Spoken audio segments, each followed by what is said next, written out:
dar o seu recado. Você agora não está sozinho. Fernando Sérgio está aqui ao lado, no seu sonzão ou no seu radinho.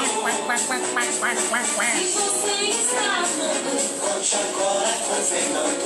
Tudo é alegria e felicidade. Muito obrigado pela audiência. É um privilégio. Nosso sucesso é você com a gente aqui no show do Fernando Sérgio. Alô Rio de Janeiro, alô Brasil, alô mundo inteiro.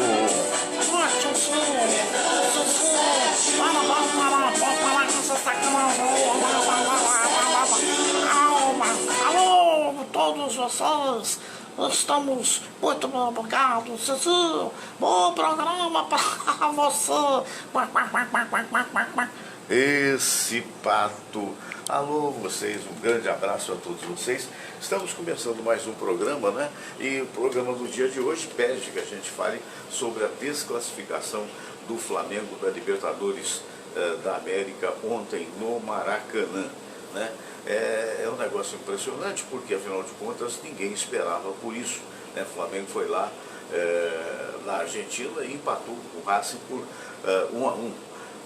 E aqui recebeu de volta, teve um volume de jogo muito grande, mas é aquela história, volume de jogo só não resolve, né? Se você fizer um gol e tiver menos volume de jogo, foi o que aconteceu ontem, acaba ganhando a partida e classificando a equipe argentina, né?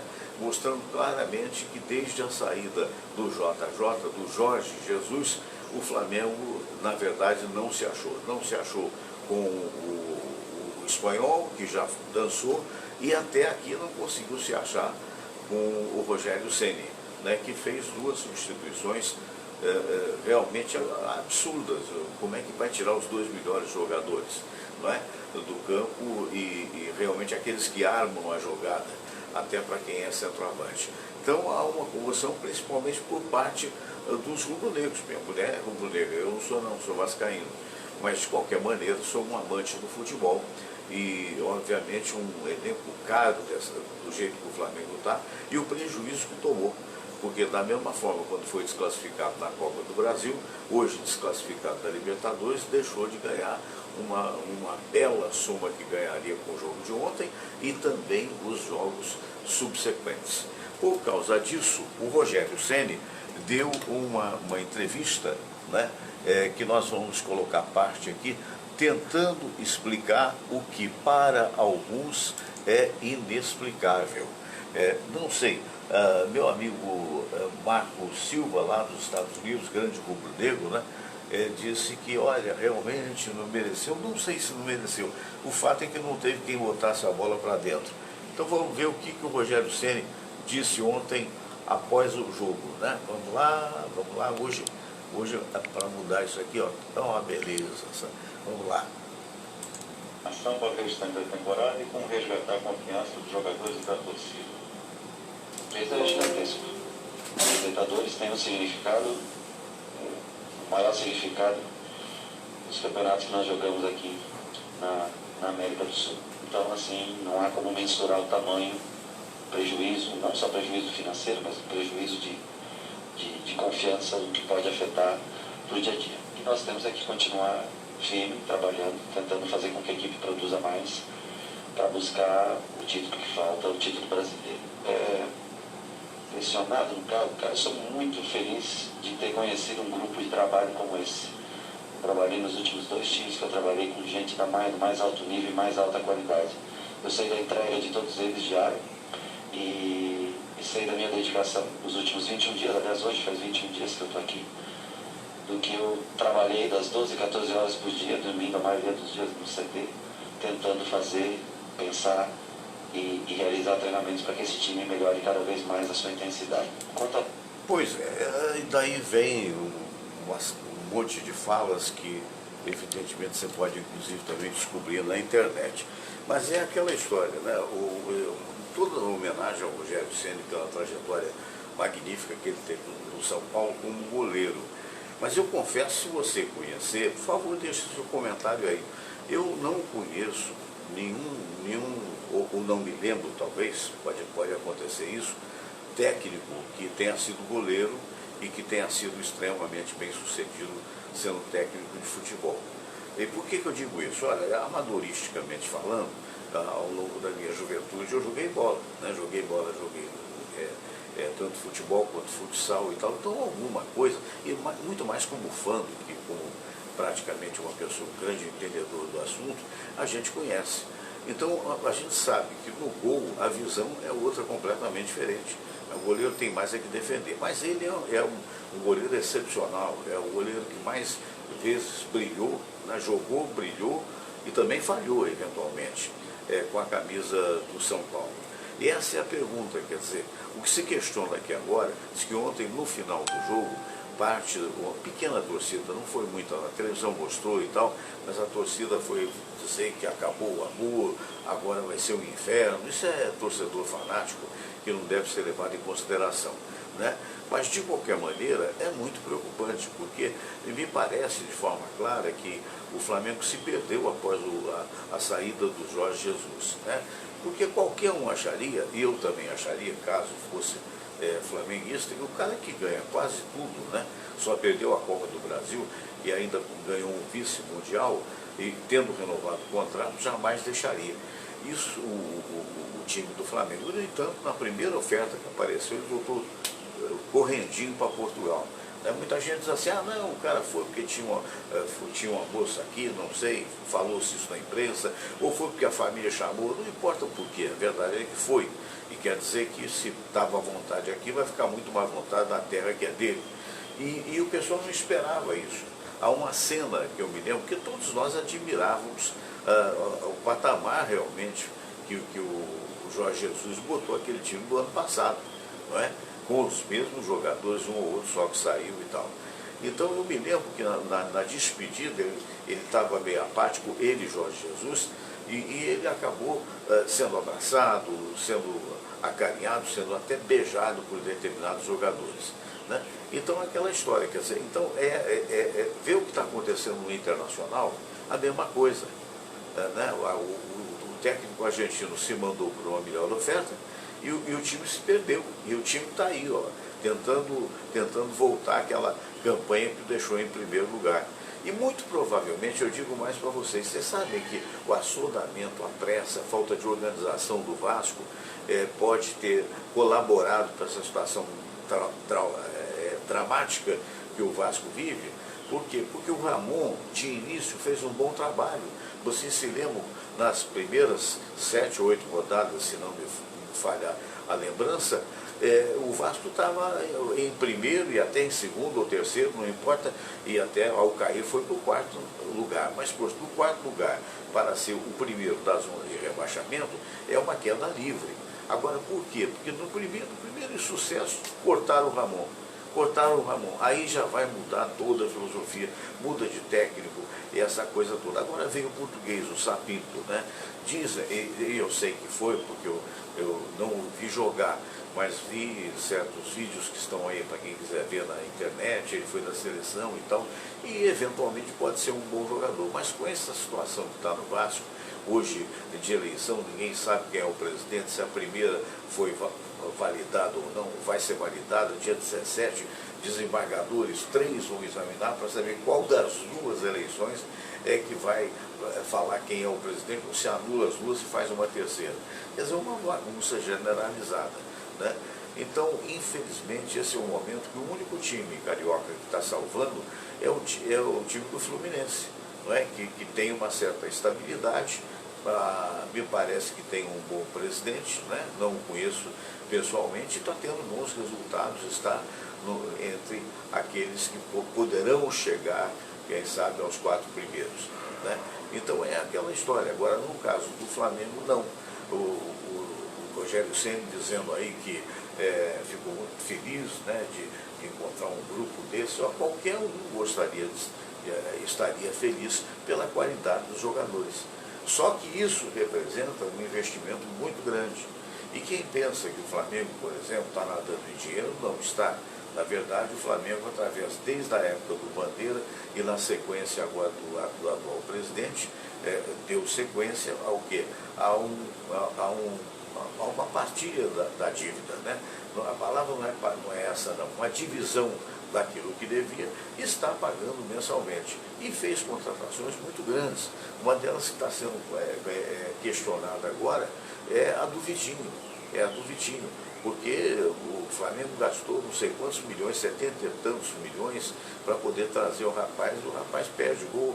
Quer dizer, mas ele jogou bem ontem, eu vi o jogo inteiro, é verdade, ele jogou bem, mas na hora em que tinha que decidir, não decidiu. Uma parou no goleiro que cresceu na frente dele, e a outra chutou rente que nem pão quente, mas de qualquer maneira não chutou para dentro. E aí, quem não faz, leva, já dizia Neném Plancha. E o Flamengo vai ter que se contentar agora com a sequência, ele dizendo assim, não, agora nós temos que concentrar esforços no que temos para ganhar, que é o Campeonato Brasileiro. É a única coisa que você tem a fazer. Não é? Então, já houve comentários na televisão dizendo que já deveria ser demitido, que tudo isso mexe com o psiquismo do jogador. Né? Porque o jogador não é só aquela máquina de fazer gols, ou aquela máquina de dar passes, ou aquela máquina de bater lateral. Tem um lado psicológico também. Quando você começa a ganhar, você começa a acreditar que o time vai cada vez melhor. Quando você tem, isso é inevitável. O Flamengo teve um grande timoneiro, teve um grande técnico, um cara que vibrava na beira do campo, essa coisa toda, e convenceu, sabe-se lá como, porque eu não estava lá entre os treinamentos para saber, convencer os jogadores de que eles eram super jogadores. E a coisa foi dando certo até esbarrar com o Liverpool, mas foi dando certo. E de repente uma saída traumática dá no que está dando. Né? A situação tem uma das falas do novo técnico, né, do Rogério, ele diz o seguinte, não, porque se nós tivemos uma boa reação, conseguimos um empate, gente, no último minuto da partida, numa bela cabeçada do Ilharão. Né? Mas nós conseguimos um empate e tal, isso é que deveria ser falado. Não, porque não adianta você conseguir um empate, você vai para uma disputa de pênalti e você perde. Alguns dizem, e eu acho que é isso, eu não me lembro de quando o Arão bateu pênalti, não sei se você se lembra. Então ele não era um batedor de pênalti. E ele tirou dois dos grandes jogadores, né? O Arrascaeta e o outro menino, que agora me fugiu, desculpe, né? Que está até na seleção. Então, naquela hora, esses dois poderiam bater o pênalti e o Arão, que não é um batedor de pênalti, poderia não ter batido e talvez o resultado pudesse ser outro. Né? Mas de qualquer maneira, e depois botar o Pedro faltando 5 minutos ou 7 minutos, que é um goleador, mas vindo de contusão, quer dizer, e outra coisa, centroavante, a bola tem que chegar nele. Se a bola não chegar, o cara não chuta, vai chutar onde? De que maneira, se não vê a bola? Então é um fator complicado agora o Flamengo, que tem como seu próximo adversário o Botafogo. Aí todo mundo poderia apostar que seria o Botafogo, que vigiando da televisão dizendo que o time que jogou ontem com o Flamengo é um time muito fraco, não sei o quê, porque está em 4º lugar lá no campeonato da Argentina. Meu Deus do céu, mas quem está em 4º pode chegar em primeiro. E outra coisa, a Argentina tem sempre que ser respeitada, porque os caras têm uma garra extraordinária. Aí eliminar o Flamengo no campo dele, aqui, embora não tenha torcida, que facilita, evidentemente, com os craques que o Flamengo tem, então começa agora a ser questionado os grandes salários, né? Começa a ser questionado, porque vai que no jogo Flamengo-Botafogo, o Flamengo venha a perder pelo Botafogo. Aí você pode dizer, não, isso é impossível. Por quê? Porque o Botafogo é um time tecnicamente inferior do ponto de vista ao time do Flamengo. Mas é o psicológico. O Flamengo vai chegar para essa partida com o psicológico arrasado. Né? E o Botafogo está desesperado. Quer dizer, o Botafogo, se comer grama, pode ser, sim, se botar sangue nos olhos, pode ser, sim, um grande adversário do Flamengo. Eu sempre cito isso porque recentemente alguém disse na televisão de que seria um jogo né? E todos os outros disseram, não, é um absurdo, não é isso, não é aquilo, né? E acontece que aconteceu. Foi 1-1 o jogo aqui e o time argentino classificou. E agora não adianta denegrir, quer dizer, na verdade é aquela história, tem que catar os caquinhos e tocar o barco para frente. Mas de qualquer maneira é uma situação de bastante instabilidade. No caso da Casa Rubro-Negra, né? E o senhor Rogério Ceni está pressionado, sim, ele pode até não confessar, não querer, mas meu Deus do céu, o cara dirige 6 jogos, tem 3 empates, não é isso? 3 empates e me parece que 2 ou 1 vitória só, quer dizer, o outro resultado acho que perdeu, sei lá. Então é aquela velha história, situação complicada no futebol do Rio de Janeiro. Bom, eu espero que você esteja feliz, que você esteja acompanhando a gente aqui. Gente do céu, o tempo passa, o tempo voa, né? Eu sempre lembro disso, que não sei se você se lembra, tinha, logo que começou o negócio de poupança, né? Essa coisa toda, dizia, nem a pouco, o tempo passa, o tempo voa, até a poupança, Parmeirindos está numa boa. Hoje não tem mais nem o Parmeirindos. Então é aquela história, né? Tem que confiar desconfiando, não se esqueça disso. De qualquer maneira, eu vou chamar aqui para contar as fofocas, as coisas dos famosos, o nosso querido Eduardo Moura. O Eduardo Moura é responsável pelo canal Audiência Carioca. Já estou chamando ele aqui, a hora que ele aparecer, está tocando agora nesse momento. Então vamos ver se o Eduardo nos atende e aí vai trazer aqui as notícias dos famosos, né? Eu quero aproveitar o ensejo, enquanto ele não atende, para mandar um grande abraço para o Mário Jordão Boscarino, que foi meu operador durante muitos anos na rádio que eu trabalhei, mais de 20 anos, né? E que eu fiquei sabendo pelo Facebook dele, ele está em tratamento de uma pneumonia, mas se Deus quiser, há de se recuperar. Então um abraço para ele, um abraço para a Dai. Eu estou chamando o Eduardo, aparentemente houve algum problema, mas ele até agora não atendeu. Vamos lá de novo, ligar novamente, senão a gente vai dar sequência ao nosso programa. Lembrando que o nosso programa é sempre uma oferta das espadascatana.com.br. São autênticas espadas samurai, né, que são muito importantes do ponto de vista da decoração da casa e do ponto de vista de que você pode adquiri-la em qualquer parte do país, né? Desde que você entre no site, que é um site bacana mesmo, né? É o espadascatana.com.br. Muito bem, então não tem hoje o Eduardo, né? Eventualmente acontece. Deve ter havido algum problema, depois eu vou ficar sabendo, uma pena, mas vamos lá. Então eu vou trazer para vocês, né? Eu estou vendo aqui o meu querido primo, o Amauri Melo. Alô, Amauri, um abraço grande. Esse é um momento de muita apreensão de todos nós, né? Em função desse crescimento de novo da Covid, né? É claro que em menor escala com relação a março, mas para que não atinja março, abril, aqueles índices pavorosos, a gente tem que ter muitos cuidados a respeito. Mas eu sempre trago informação e tenho uma tendência de trazer informação de psicólogos, de religiosos ou não, ateus até, né? E você já viu aqui a Monja Cohen, que de vez em quando eu tenho a honra de colocar aqui, né? Você vê outros tantos que disse algo que é importante, vamos ouvir com cuidado, senão com preconceito.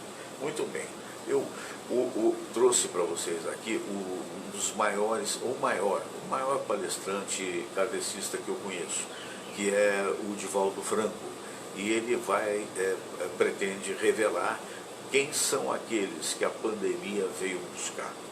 Interessante, não é?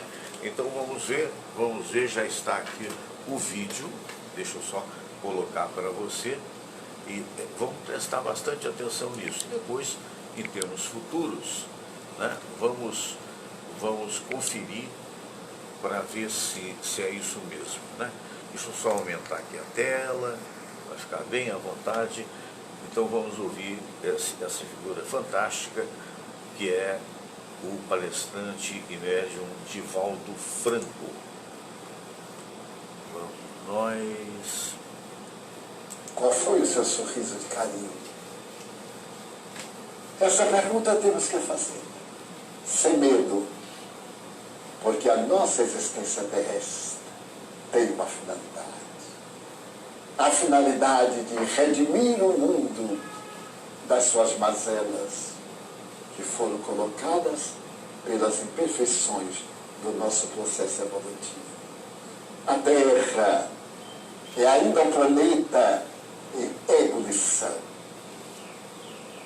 Na centosfera há a ebulição em uma temperatura elevada, que faz os metais diluírem-se e as rochas liquefazerem-se. E são expelidas todas essas matérias de alto porte. Faz 3 anos eu estive no Etna, na Itália. Ele estava em lenta erupção. Sobre meus pés e dos amigos, a terra tremia suavemente. Toda aquela natureza era de basalto, era de magma. Havia, no meio daquela magma, havia sementes, havia vida daquela temperatura, das mais altas que diluíam as pedras. E há 2 dias eu li que o Etna estava dando outros gritos estertores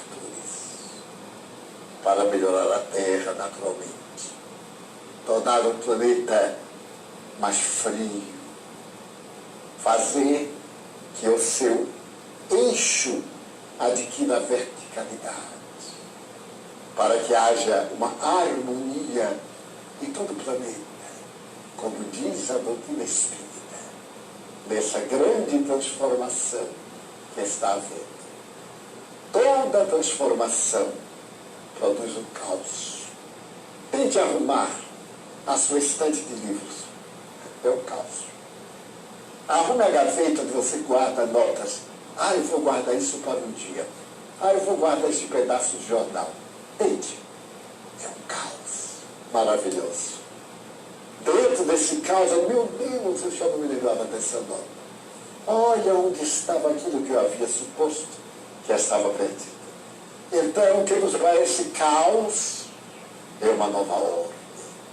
A ordem do amor. A pandemia é a lei de Deus, que vai buscar aqueles que estão escritos no dicionário dos débitos de imortalidade. Podem ser ricos ou pobres, nobres ou vadios. Serão alcançados. Mas também essa mesma lei de Deus dará uma liberdade fascinante, que permitirá ao indivíduo voar na direção do infinito. Então, não se deixe afligir por desnecessidades. Não se aflija demais hoje, a cada dia, a sua própria aflição, disse Jesus. Mesmo em momentos calamitosos como estes, de transição, de provas, nós podemos encontrar muita gente caída, que um dia serviu a alguém. Não importa se foi a Antônio ou se foi a Margarida. Levou sua música a quem tinha necessidade de ouvida. E muitas vezes, quiçá, a sua música foi tocada em nossos ouvidos.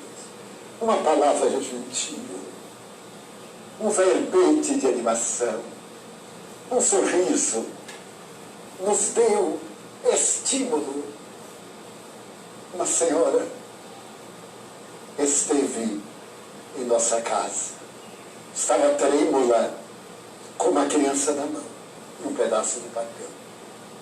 Então ela disse: Divaldo, eu vim aqui conhecer. Pois não. E esse é do Senhor? E eu li, era um pedaço de papel, com uma mensagem do Espírito Marco Príncipe, intitulada Um Minuto Apenas. Nota que diz: em um minuto você pode ter a glória. Em um minuto pode perder a vida. Em um minuto você perde uma fortuna no jogo das ações. Em um minuto pode ser sorteado pela loteria. Em um minuto a saúde se vai, em um minuto a saúde volta. São 20 itens de um minuto. Eu disse: pois não. Ela disse: então eu devia pedir ajuda. Eu sou casada, meu marido é um homem exemplar, mas ultimamente ele deve estar com a cabeça transtornada. Nós demos muito para brigar. Temos esse filho, uma criança de 5 anos. Eu recebi aqui em Salvador. E tivemos uma discussão tão forte. Ele insultou-me além do normal. E como eu sou uma pessoa de caráter, eu resolvi suicidar. Eu moro no bairro X, perto da praia, há algumas rochas altas. E eu então resolvi suicidar. Peguei o meu filho para me vingar dele, mataria também o seu filho e saí atravessar a rua, é muito movimentada. E aí meu filho saiu correndo para pegar esse papel que o vento levava. E eu fiquei com raiva e dei-lhe um puxavão de orelhas. Olha que paradoxo. Eu ia matá-lo e estava evitando que ele morresse nas rodas de um carro. Que loucura! Aí sacudiu, tomei um papel com ira e li. Quando eu li, em um minuto apenas. Aí eu fui lendo. Quando eu cheguei no abismo, eu terminei de ler. Tinha gasto 1 minuto apenas. E resolvi não me matar. Daí eu gostaria de perguntar ao senhor o que é que eu devo fazer. Ele disse: em 1 minuto, mude de atitude perante seu marido. Ame-o mais. Eu vou lhe ensinar uma técnica. Quando o leão está bravo, não adianta açoitá-lo, mas sim acariciá-lo. Mas você não faz ideia do que eu faço, porque também eu sou gente, ou não sou. Mas se você acha que eu devo, eu digo: a senhora se casou para isso, para os bons e os maus momentos. Mas se ele estiver com outra, é a vez da senhora lembrado que a senhora é a primeira. A segunda que fica em segundo lugar. Ela sorriu: o senhor acha que eu tenho coragem? Eu digo: a senhora tem coragem muito mais. A senhora teve coragem de ser mãe desta criança. Não foi por amor a ele? Ela começou a chorar. Conversamos. Bem, alguns minutos, mais de 1 minuto apenas. Daí a uns 10 dias, ela voltou, tinha colorido o cabelo, tinha feito uma limpeza geral, tinha feito escova, tinha feito tudo. E estava com o cavaleiro ao lado. E então me disse: seu Divaldo, este é o meu marido. Eu falei tudo a ele, tudo. Que me ia matar, que ia matar o filho dele para poder matá-lo. E depois de tudo, eu usei a arma que Deus me deu, as lágrimas. Ele me abraçou ternamente. E ele me disse: você sabe que eu sempre amo. É ter alguma companhia, qualquer coisa natural. Mas você é o número 1 da minha vida. Ele pediu para conhecer o Senhor. Eu liguei em 1 minuto, hein? Em 1 minuto apenas. Desejo dizer, querida irmã, querido irmão, a essa altura já o somos, que em 1 minuto você deve mudar a sua vida para Jesus. Olha que bela mensagem, não é? Isso é uma coisa muito importante para a gente refletir. Não é? Da mensagem, da possibilidade de 1 minuto apenas, nós vamos trazer ele, que é um dos grandes médicos do Rio de Janeiro, meu querido amigo, né? O Dr. Silvio Provenzano, foi presidente do CREMERG, você há de se lembrar, do Conselho Regional de Medicina, e é membro do Conselho Médico da cidade do Rio de Janeiro. Aí nosso querido amigo, mais uma vez, né? E se Deus quiser, vamos ter uma bela comunicação com o Dr. Silvio Provenzano, né? Que você vai ver a partir de agora. Doutor Silvio, deixa eu só abrir aqui, tudo bem? Só um minutinho. Boa tarde, doutor Silvio. Você consegue ouvir bem? Consigo ouvir bem. Consigo ouvir bem. Boa tarde, tudo bem? Eu estou aqui no Conselho de Medicina Sei. e resolvi vir para fora porque o sinal lá dentro estava muito ruim. Aqui Certo. melhorou, tem ruído externo, ambiente, te ouço baixo, mas estou te ouvindo. Muito bem. Eu queria que o amigo nos dissesse quais são as expectativas, se nós estamos apenas tendo um aumento em função do esquecimento do povo de certos métodos que se protegem contra o Covid, ou se na realidade está havendo a segunda onda. Olha, em primeiro lugar, do ponto de vista médico, falar em segunda onda é um equívoco. Né? Nós poderíamos falar em segunda onda se em algum momento nenhum caso tivesse sido diagnosticado. E veja bem, a gente teve uma redução significativa a ponto de os hospitais de campanha da rede privada, da rede NOR, que estavam funcionando, terem sido desativados. O hospital de campanha do Maracanã, que, para falar a verdade, nunca funcionou bem, também foi desativado, porque o número de casos era muito baixo, mas nunca deixou de existir. Só que nós estamos percebendo, nessas últimas 2-3 semanas, um aumento progressivo. E nesta última semana, esse aumento foi mais importante ainda. E devido às eleições, e principalmente às campanhas acirradas na última semana, no segundo turno da eleição aqui no Rio, evidentemente que isso juntou a aglomeração de pessoas, e nós sabemos que o vírus se espalha sem pequena aglomeração. Eu hoje participei de uma reunião como membro do Comitê Científico. Essa reunião ela visava a adoção de medidas no sentido de tentarmos conter o aumento do número de casos, até porque, apesar de que ainda há vagas, o número de vagas agora é muito pequeno. E se o número de casos continuar crescendo, talvez em uma semana ou duas a gente perca o caos aqui no Rio, o que obviamente não é o interesse de ninguém da área de saúde. Imagine você precisar internar e não haver leito para isso. É importante que as pessoas entendam, e eu não sei qual é a resistência, qual é a teimosia, qual é o que de insanidade, as pessoas entenderem que a gente sai à rua, mas Sim. precisamos usar máscaras, precisamos nos manter distantes, nos afastar de qualquer pessoa aqui. Lavo as mãos com respeito, utilizo o álcool gel sim, vivo em ambientes com as janelas e as portas abertas, exatamente para permitir que haja ventilação. Ventilação essa que você percebe ao seu redor, com o balançar das folhas, para agradar aquela temperatura hoje, vai chover daqui a pouco. É importante que as pessoas entendam que temos que permanecer afastados. Eu vejo o número de casos em reuniões familiares. É engraçado que membros da mesma família adoecem. Lá porque a gente foi no aniversário do vovô, todos juntos fizemos um churrasco. Aí quando as pessoas eram de umas 30, imagina, se um dos 30 estiver com o filho dele, pode estar sem sintoma, ele pode passar seguramente para 15. Porque nessa permanência de 2, 3 horas na sua festinha e vocês. Então não é o momento da gente se reunir. Nada contra o avô e a avó, mantendo distância, usando a máscara.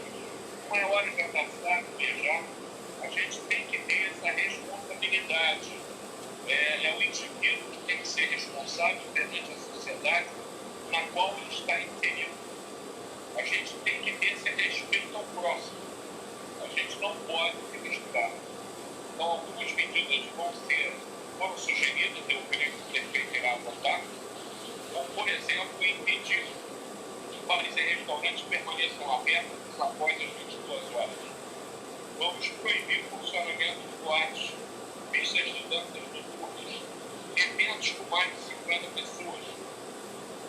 ao ar livre. Nós vamos reforçar e pedir ao prefeito, junto à Guarda Municipal, a fiscalização dos BRT, dos ônibus e do metrô, e temos ciência de muitas pessoas sem usar máscara. Se estiver sem máscara, vai ser gentilmente convidada a sair dele. Aquela pessoa não pode expor os demais lá. É respeito ao próprio comitê. Então foram medidas que o comitê científico sugeriu ao prefeito no sentido da gente tentar conter uma avançada doença. Muito bem. Agora, doutor Silvio, nós estamos em dezembro, não é isso? E normalmente as famílias fazem uma reunião de Natal. O que o amigo aconselha? Não, o que eu aconselho é que as reuniões tenham o menor número possível de pessoas. Infelizmente não é o momento de irmos para a praia ver, desfocar os focos. Até porque 2020, na verdade, é um ano que não vai nos deixar com boas recordações. É um ano que muitos de nós, eu me incluo evidentemente nesse conjunto, perdemos pessoas que foram levadas por esse vírus. E em algumas dessas pessoas pode causar doenças graves. Politizar uma doença que é inédita na história da saúde, que eu tenho ciência. E essa politização só serviu para atrapalhar. E aqui no Brasil nós tivemos uma taxa de mortalidade, e aqui no Rio de Janeiro não foi diferente, muito acima daquela que era. É verdade que hoje conhecemos um pouco melhor a doença, que nos permite cuidar um pouco melhor das pessoas.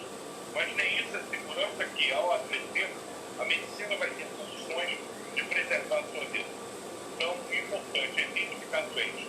Para isso, siga as regras de hoje.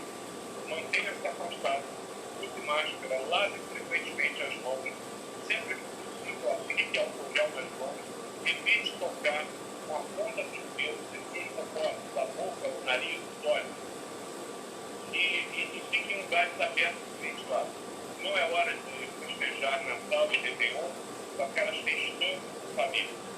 Vá até seu pai, sua mãe, seu filho, sua filha, com a distância necessária. É um momento da gente agradecer estarmos vivos e pedir a Deus forças para que 2021 seja um ano bem melhor que 2020 foi, como um desejo. Pois é, com relação a 2021, a pergunta final é a seguinte: com a chegada eventual da vacina, ou de uma das vacinas, acredita o amigo que em quanto tempo nós teremos a população vacinada e livre dessa doença? Então, veja bem, a gente ainda não tem um planejamento definitivo feito pelo Ministério da Saúde, até porque a vacina ainda não foi escolhida. Tudo indica que vai ser a data de Oxford AstraZeneca por uma questão de transporte.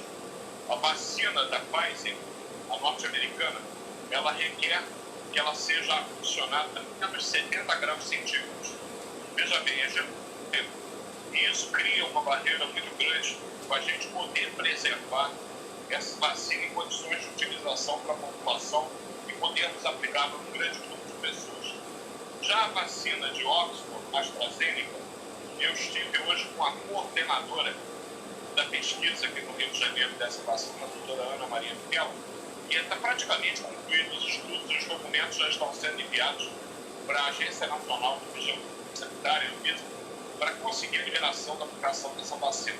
Essa vacina ela vai ser condicionada como as outras são, entre 2 e 8 graus, o que permite uma conservação melhor a um custo mais barato, e certamente permitirá vacinar um grupo maior de pessoas.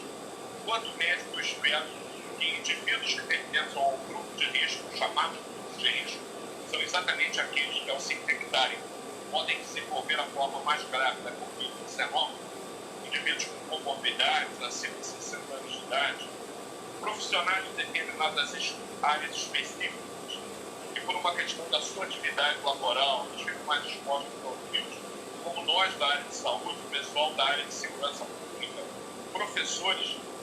Tudo isso a gente espera que no primeiro momento sejam logo vacinados e que a vacina chegue logo, que a Anvisa, que tem que ter nesse momento a sensibilidade de ver a urgência que nós esperamos isso, que evidentemente, quanto maior for o número de pessoas vacinadas, maior a segurança de que os casos haverá de tudo desenvolver na comunidade. A disseminação do vírus será mais complicada. Vamos tornar mais difícil, que até agora tem sido muito fácil esse vírus se espalhar entre nós. É o que a gente espera, meu Fernando, e que a gente espera ainda para este ano, ainda em dezembro. Estamos aguardando e acredite, a ansiedade não é da população, é do mundo inteiro e nós não somos nem um pouco imunes a isso. É Estamos verdade. aguardando sim. É E verdade. essa era a última pergunta? Sim, sim. Sim. Não, a última Bom, pergunta você sempre é... perguntando sobre a questão do outro patamar. sim, o Flamengo. Bom, o Rio está voltando ao normal. Afinal de contas, ser eliminado no Maracanã nas oitavas da Libertadores, o Marcos Silva sabe muito disso, eles têm experiência, eles já estão imunizados. Aliás, o América lá do México já fez esse gol de 3-0. Ontem foi uma repetição de um evento já acontecido no passado. Um grande abraço para o Marcos. O futebol é importante, mas não é a coisa mais importante, não. Tá certo, doutor Silvio. E essas tristezas passam. Isso, passa. Samira. Um abraço Beijo, pra você. fique com Deus. Um abraço, meu Marco. Fica triste, Tá não. certo. Tudo vai melhorar. Nada como um dia após o outro. Saúde. Tchau, tchau. Eu fui tão gozado esse ano todo que eu nem perdi a chance. Abraço grande. Debate. Nosso querido doutor Silvio Provenzano, grande tricolor, tá brincando aí com os flamenguistas, né? Muito bem, Tânia Malheiros, de Giza Nogueira e Tânia Malheiros. Essa música é muito, muito legal, acho que você vai gostar, sabe? A Moça no Espelho, presta atenção na letra. Opa, hoje a internet tá assim, mas já tá vindo direto.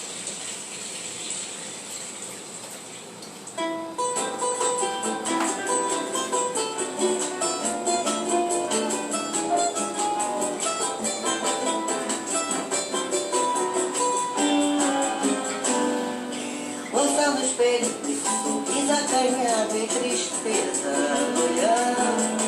E se parece comigo, só se parece comigo, não sou eu que estou lá. O bom vestido apertado, joga cabelo pro lado, carregado no batom. A noite ainda é criança, os amigos me esperam e até quem sabe o amor. Encontrar a menina que ainda habita meus sonhos, procurando caminhos que já percorri. Tanta gente que encontro, seja lá pro que for. Estou no olho da vida sem ter essa pressa, sou só espectador. Essas marcas do corpo são o tempo da vida que eu já vivi. São os certos e errados que foram ofertados e pude escolher.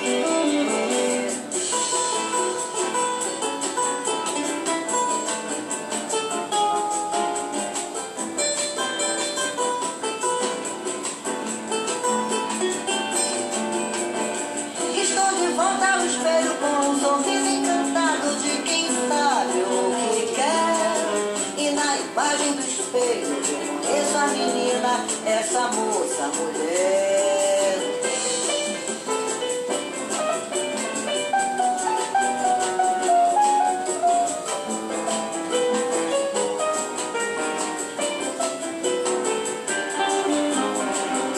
Encontrar a menina que ainda habita meus sonhos, procurando caminhos que já percorri. Gente que encontro, seja lá pro que for.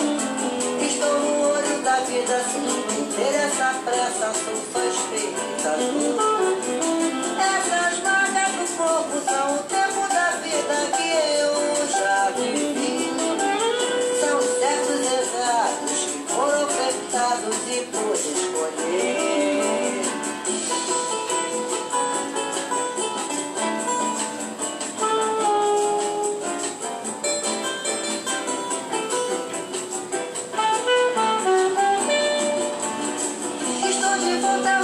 Com um sorriso encantado de quem sabe o que quer. E na imagem do espelho, essa menina, essa moça, mulher. Então, gostou? Legal, né? Bacana essa música da Gisla Nogueira e também da nossa querida Tânia Marius, a quem a gente manda um grande abraço. Hoje é aniversário do Caio José, o netinho, o netinho da Zezé Ferreira. Então, um abraço grande para o Caio, tudo de bom.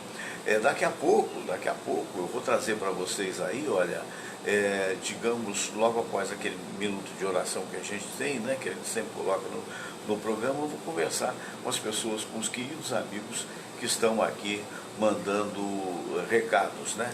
E que ótimo, vou ter oportunidade de ler aqueles que são possíveis de se ler, né? Por quê? Porque vai passando e alguns a gente acaba perdendo. É uma explicação que eu gostaria sempre de dar, não é que a gente, digamos assim, que a gente vai... de repente faltou a palavra aqui, pensar duas coisas ao mesmo tempo não dá, Fernando. Então, a gente vai levando, é isso aí, melhor aí. Mas acontece o seguinte, eu vou trazer para vocês como era a vida. Não, isso aqui não, isso eu não quero, meu Deus do céu, olha que coisa mais linda, cheia de graça. Ela, menina que vem, que passa, um doce balanço a caminho do mar. Lembra disso? Pois é, eu também lembro. Mas de qualquer maneira, não é isso que eu queria, não. Eu estava aqui buscando alguma coisa que deveria ser interessante, mas na realidade, agora sim, eu ia botar coisa errada. E essa não é errada. 6 coisas, tem criança na sala? Não tem nada demais. 6 coisas bizarras que aconteciam nas relações sexuais do passado. Te interessa isso? Eu vou recomendar o canal Fatos Desconhecidos, viu? Vale a pena e você vai ver agora essas 6 coisas bizarras que aconteciam. Será que ainda acontecem? Eu acho que em alguns lugares acho que ainda acontecem nas relações sexuais do passado. Presta atenção. Viu, Mauri? Presta atenção aí, ó. Vamos lá. Das coisas que colocam toda a humanidade na mesma linha. Estamos falando da prática do ato, não exatamente das tratativas culturais que ele recebe. Afinal, cada nação tem suas peculiaridades. O sexo não é diferente. Então, neste mesmo sentido, é que queremos trazer algo que todo mundo faz, mas de acordo exatamente com as características de onde vivem, do jeito que foram criados. Especificamente, o que cada cultura do passado fazia em relação ao sexo. Como elas tratavam, e melhor, as particularidades diferentes que os tornavam únicos nessa parte. Por isso, vamos trazer 6 coisas bizarras que aconteciam nas relações sexuais do passado. E estejam preparados. Eu sou o Bobo. Sejam bem-vindos ao canal Fatos Desconhecidos.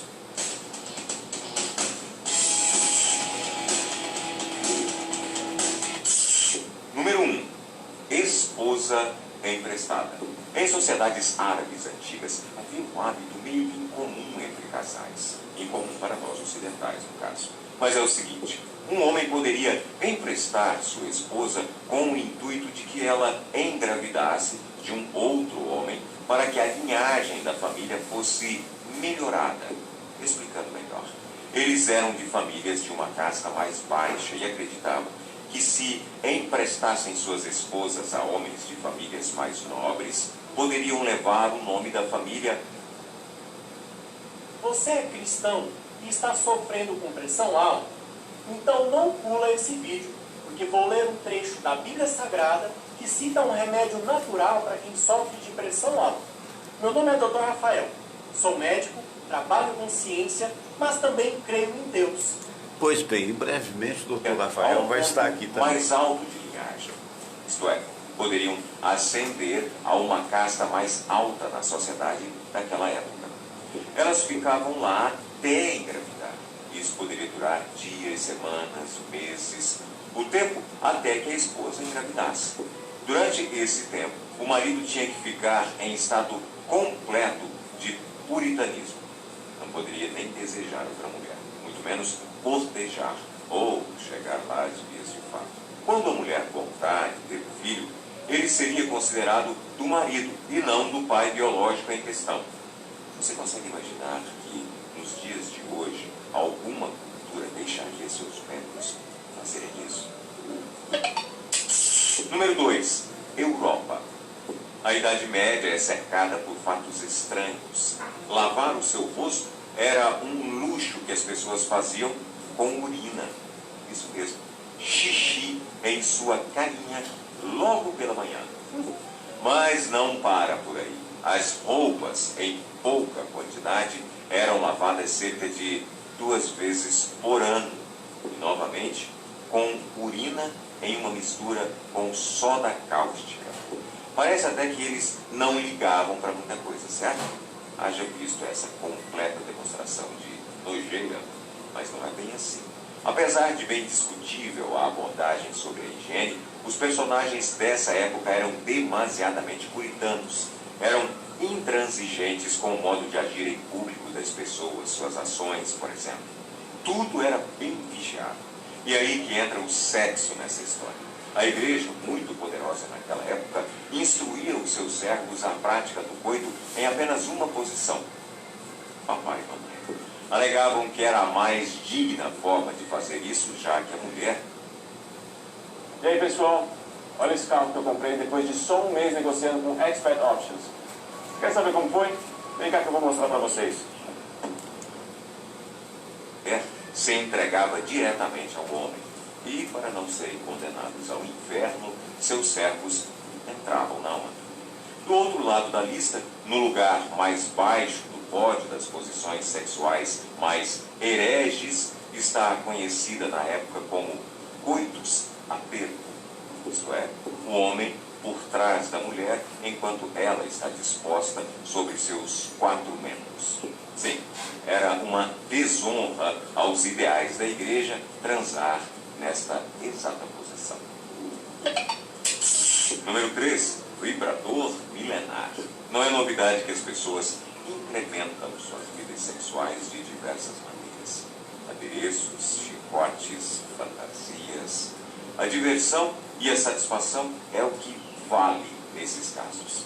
Ninguém quer passar vontade, muito menos ficar sem aproveitar o prazer que seu corpo realmente dá. E essas práticas são bem antigas.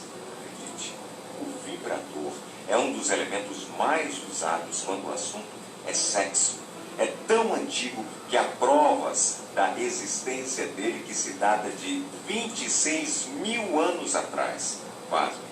Ele era composto de uma madeira maciça e, claro, lixado bem para evitar acidentes. Há uma lenda de que Cleópatra tinha alguns, porém, não satisfeita, resolveu incrementar. De um jeito quase que perigoso, para não dizer sádico. Ela teria colocado em um cilindro de madeira oca um punhado de abelhas vivas, ou seja, o negócio não iria parar de vibrar em nenhum momento enquanto estivessem vivas.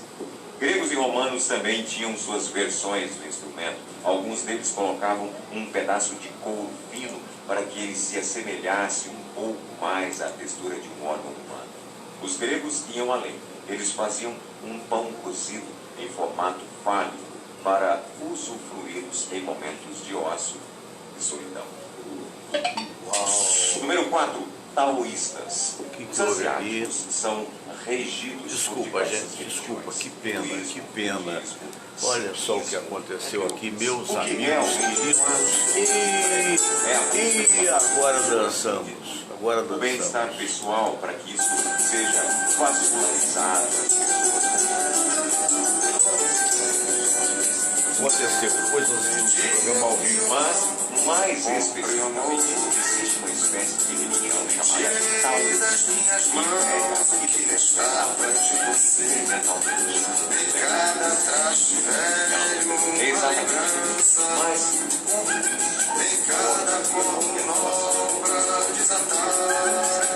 enfim, as duas coisas realmente se misturam. Não muito usual.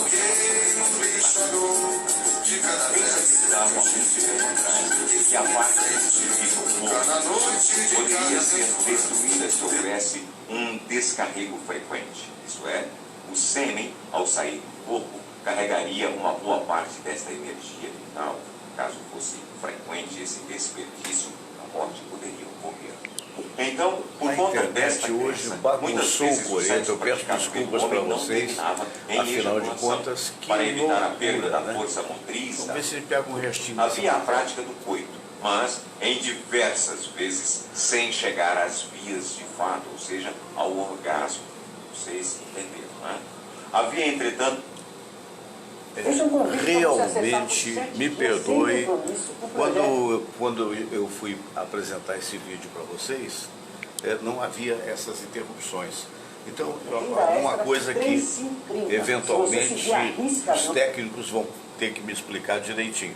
Mas de qualquer maneira, penso que de alguma forma possa ter distraído você aí, né?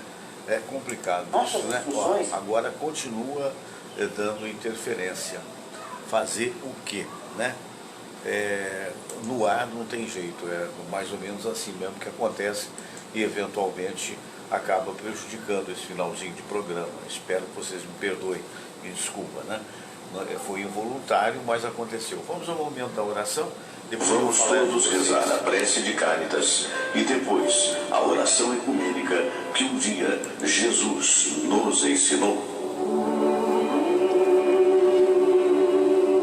Nosso Pai, que sois todo poder e bondade, dai a força àqueles que passam pela provação. Dai a luz àquele que procura a verdade. Põe no coração do homem a compaixão e a caridade. Deus, dai ao viajor a estrela guia, ao aflito a consolação, ao doente o repouso. Pai, dai ao culpado o arrependimento, ao espírito a verdade, à criança o guia, ao órfão o pai. Senhor, que vossa bondade se estenda sobre tudo que criastes. Piedade, Senhor, para aqueles que não vos conhecem. Esperança para aqueles que sofrem. Que a vossa bondade permita aos espíritos consoladores derramarem por toda parte a paz, a esperança e a fé. Deus, um raio, uma faísca do vosso amor pode iluminar a terra. Deixai-nos beber nas fontes dessa bondade fecunda e infinita, e todas as lágrimas secarão, todas as dores se acalmarão. Um só coração, um só pensamento subirá até vós, com um grito de reconhecimento e de amor. Como Moisés sobre a montanha, nós vos esperamos com os braços abertos, ó bondade, ó beleza, ó perfeição. E queremos de alguma forma alcançar a vossa misericórdia. Deus, dai-nos a força de ajudar o progresso a fim de subirmos até vós. Dai-nos a caridade pura, dai-nos a fé e a razão, dai-nos a simplicidade que fará de nossas almas o espelho onde há de se refletir a vossa santa imagem.